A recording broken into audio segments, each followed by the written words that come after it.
Apabila kita melihat sejarah, hubungan diplomatik antara China dan Sabah sudah mula terjalin sekitar 960 hingga 1279 Masihi antara dinasti Song dengan kerajaan Poni kuno, sehingga hubungan diplomatik ini berlanjutan sehingga ke zaman dinasti Yuan pada tahun 1271 hingga 1368 Masihi, dinasti Ming tahun 1368 hingga 1644 Masihi, dan dinasti Qing pada tahun 1644 hingga 1912 Masihi, di mana hubungan perdagangan telah dijalankan antara dua kerajaan, dan ini disokong dengan penemuan banyak artefak seramik di sekitar pantai barat Sabah yang meliputi kawasan Papar, Tuaran, Sungai Padang, Pulau Ino, Pulau Mengalung dan beberapa kawasan lain.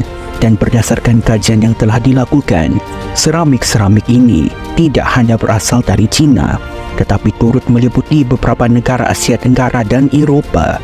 Ini menunjukkan bahawa Sabah ketika itu telah menjadi laluan maritim dalam al-ehwal perdagangan. Menurut sumber catatan China mengatakan bahawa kerajaan Poni mula menghantar ufti ke kerajaan China yang ketika itu berada di zaman dinasti Song. Raja Poni ketika itu dikenali sebagai Shangda dalam transliterasi Cina, dan bila kita membakukan nama ini, kita akan mendapati terdapat beberapa nama yang akan wujud seperti Raja Sri Ananda, Raja Sri Nata dan Raja Hyangta.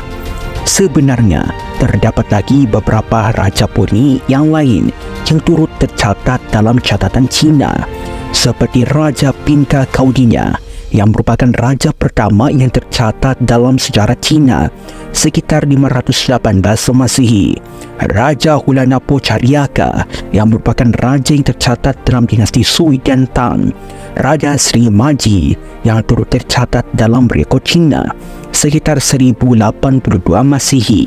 Beberapa raja lain juga turut tercatat dalam rekod Cina. Kerajaan Poni kuno mula memerintah dari Brunei hingga ke Marudu dan pedalaman Sabah. Raja Poni kuno terkenal dengan banyaknya perkakas yang diperbuat daripada emas dan perak. Masyarakat Poni kuno juga ketika itu menjadikan nasi dan sagu sebagai makanan utama mereka. Dari hubungan perdagangan antara dua buah kerajaan menjadi hubungan politik bahkan sehingga kekeluargaan. Di sini kita dapat beranggapan bahawa hubungan antara bangsa dusun dan dinasti-dinasti di China ini mempunyai hubung kait yang sangat erat. Menurut S.T. John dalam bukunya yang ditulis pada tahun 1862 mengatakan bahawa superioriti bangsa dusun dalam pertanian berbanding bangsa-bangsa pribumi lain merupakan salah satu bukti yang kukuh untuk menunjukkan peradaban Cina yang berlangsung lama di Sabah ke atas bangsa dusun, di mana teknik pertanian dan sistem perairan menjadi superior kerana bangsa dusun menyerap peradaban pertanian Cina melalui hubungan antara dua bangsa. Menurut Dr. Muhammad Zakaria Ilyas yang merupakan seorang akademian mengatakan bahawa suku kaum dusun sudah menetap di Kinabatangan 700 tahun sebelum 1375 Masihi. Menurut beliau, seorang jeneral teladari pasukan Cina yang dikenali sebagai On Sung Peng telah dikirim ke Borneo oleh Maharaja Hongmu dari dinasti Ming ketika itu.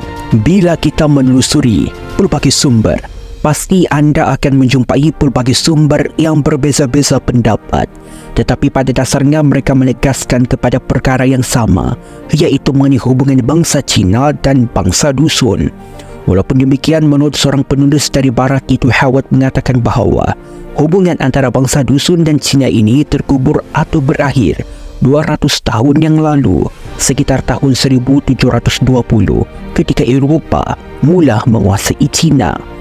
Sebelum ini saya ada mengatakan bahawa mengenai hubungan kekeluargaan antara Cina dan juga bangsa dusun.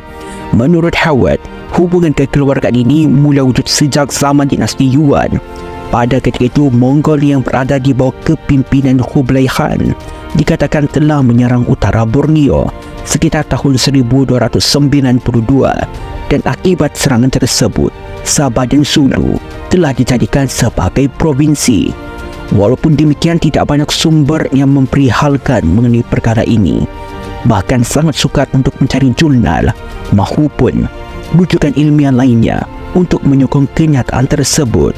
Namun sebenarnya terdapat sebuah legenda yang mengaitkan dusun dengan bangsa Mongol. Dalam suatu penceritaan, diceritakan bahawa dusun Tagahas yang terkenal dengan kegagahan dan kekuatan mereka dalam seni peperangan mengatakan bahawa leluhur bangsa mereka pernah menjadi pasukan tentera Mongol.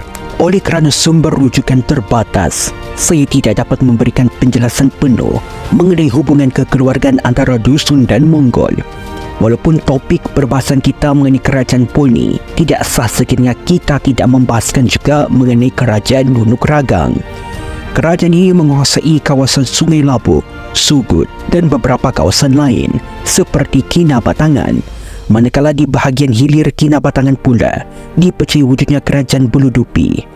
Menurut sejarah, kerajaan Poni pernah mengalami keruntuhan sekitar tahun 1362 Masihi kerana serangan Majapahit dan Aliko, tetapi berjaya berdiri kembali di bawah pemerintahan Raja Musa pada tahun 1370 Masihi.